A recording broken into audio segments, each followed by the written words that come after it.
the touch. You got the power.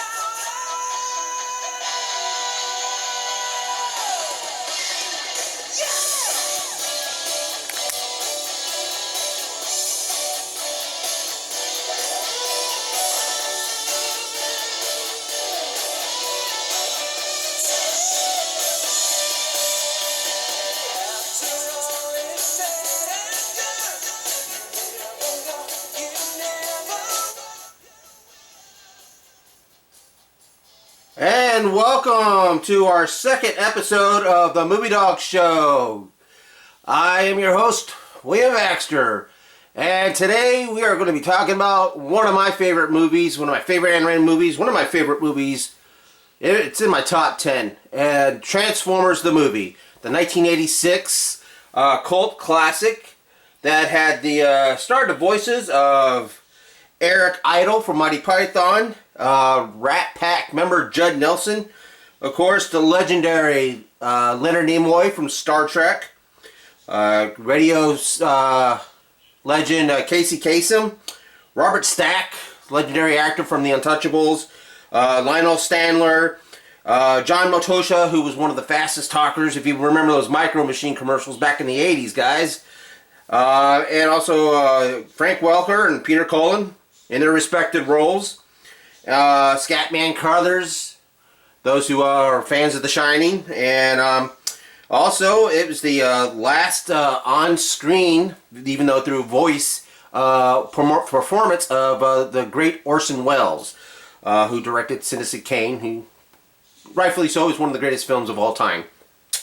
Well, folks, this film, it said, came out on North America August 8th of 1986. Directed by Neil Shen, and was written by Ron Freeman. Ron Freeman, who did a lot of the writing for both G.I. Joe and Transformers. Matter of fact, I think he also wrote for the G.I. Joe movie, which was supposed to come out before this movie, but due to scheduling delays and production delays, this movie got brought out first. And it's a good thing, because I think this movie complemented G.I. Joe the movie, thus giving it its popularity. But though this movie did fail at the box office, sadly, it has still, resonated through years of, a cult following. And 30-something years later, almost 35 years later, I believe, the film is still just, it's the best Transformers movie that's ever come out. I'll say it right here and then. Screw the Michael Bay films. Michael Bay screwed me once. Shame on you. Screw me twice. Shame on me. Screw me a third time. You know what? I'm pissing my money away when it came to that third film. But this one right here is just, it broke the rules of animation back in the day when it came to, characters, standard, characters that were established. It is more known for the death of Optimus Prime and the death of many other characters in this film as well. It had a heavy metal soundtrack, which was rare for most animation. Mostly and by around that time, Disney was just kind of shooting out, re-releasing a lot of their earlier stuff.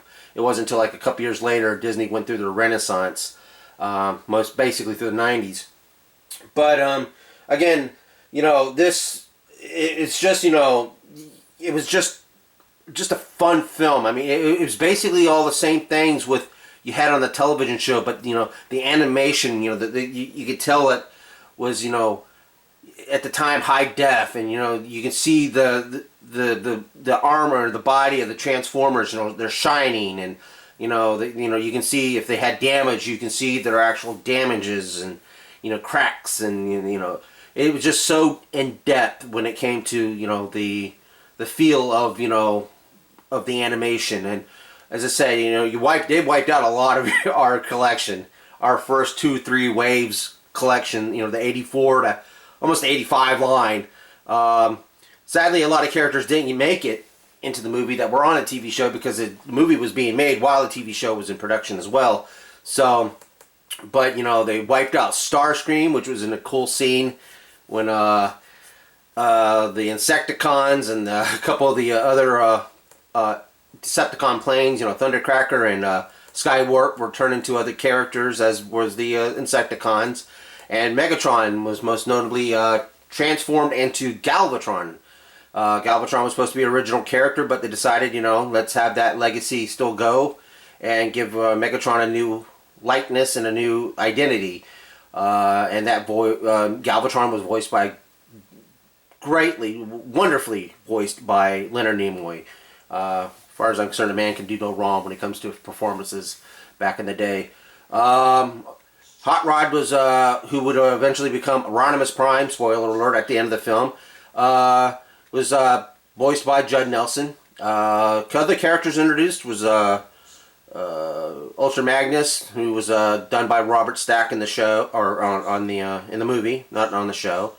And as I said, it was just Lionel Standler, who were fans of Heart to Heart in the day. If you guys remember that show, he played the butler. He did the voice of Cup, and very convincingly. But this movie was just, I have the soundtrack to this. I have the movie poster. I've had all versions of this on physical media via DVD, the 25th anniversary, or the 20th anniversary, and now the 30th anniversary, and then of course I had it on VHS. It's just, I just had so much fun watching this movie as a kid. I mean, I can remember seeing the trailers for it on television, and sadly, we didn't get it in our theater. As I said, it was in and out of theaters pretty quick because of the controversy, mostly because of Optimus Prime's death. If you believe the urban myths, if they are urban myths of, some kids, locking themselves in a bathroom for a week or so because they were affected by Optimus Prime's death in this film, and the death of a lot of the other characters, of course, added on to those death of the characters were like Ironhide, Ratchet, Prowl, got so many, there's supposed to be Wheeljack, and a couple more other characters I can't think of that were on screen right off the bat, but I was just, I was floored, they were killing off these characters, and I didn't think they were allowed to do that in animation. Of course, there's always the Bambi's mom dying, but, that was not shown, So, it was just, again, when it came to the soundtrack, you had Stan Bush, who had his legendary song, The Touch, and also Dare. You had a heavy metal version of the Transformers theme by Lion. It just, there was just so much that this film gave. Even Weird Al contributed a song called Dare to Be Stupid, which I think got released before the movie, but since he was part of the Scotty Brothers record company, they the ones that distributed the soundtrack and produced it. And Vincent D'Cola, who just a year before did the Rocky IV soundtrack, which is another legendary soundtrack in all of itself in film.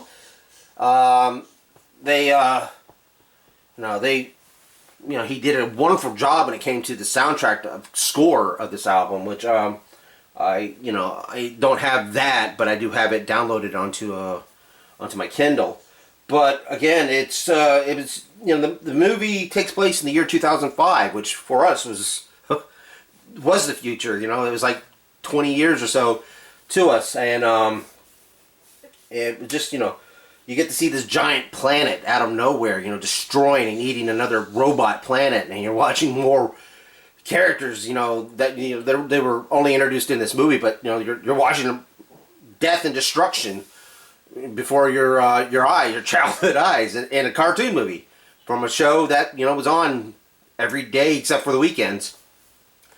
But again, with Optimus Prime dying, and then you find out he has this thing called the Matrix of Leadership in his chest, and he hands it over to Ultra Magnus. And of course, Starscream, he finally tries to take the reins of the Decepticons after a fierce battle between Megatron and Optimus Prime, which was still one of the coolest things with that fight going on between the both of them, and the song The Touch.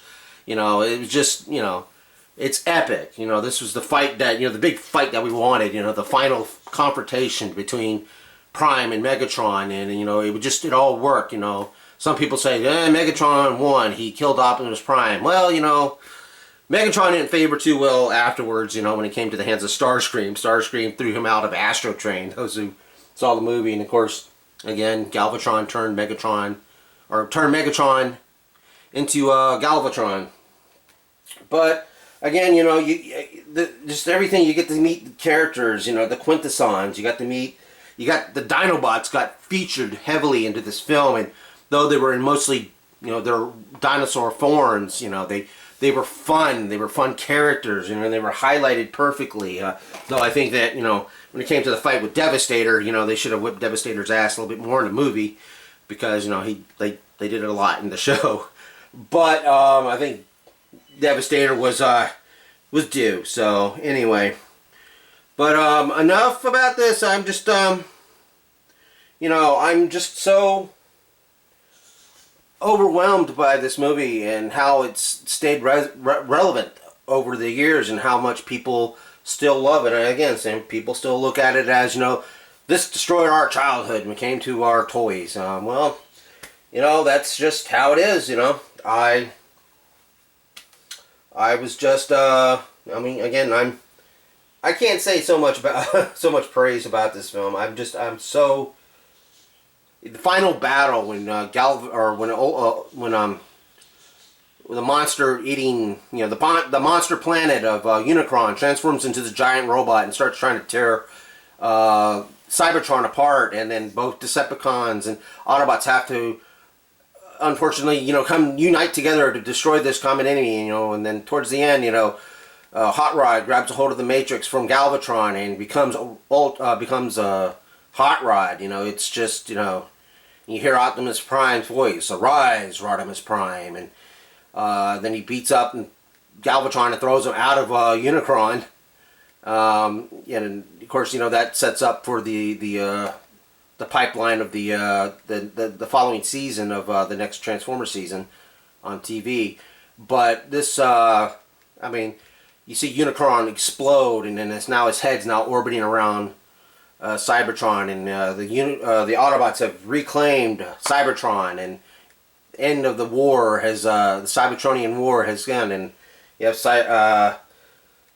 Hot Rod now, Rodimus Prime, saying, "Let this be the end of the Cybertronian Wars," and then they have this new thing that they all say to each other because of Optimus Prime's dying words were, "Until the day all are one," and the darkest hour had come, and the Autobot that rises from the ranks has opened the power of the Matrix, and that was of course Hot Rod. It was kind of showcased more of a hot head and flash in the pants type of young punk, as Cup and him would badger on between each other.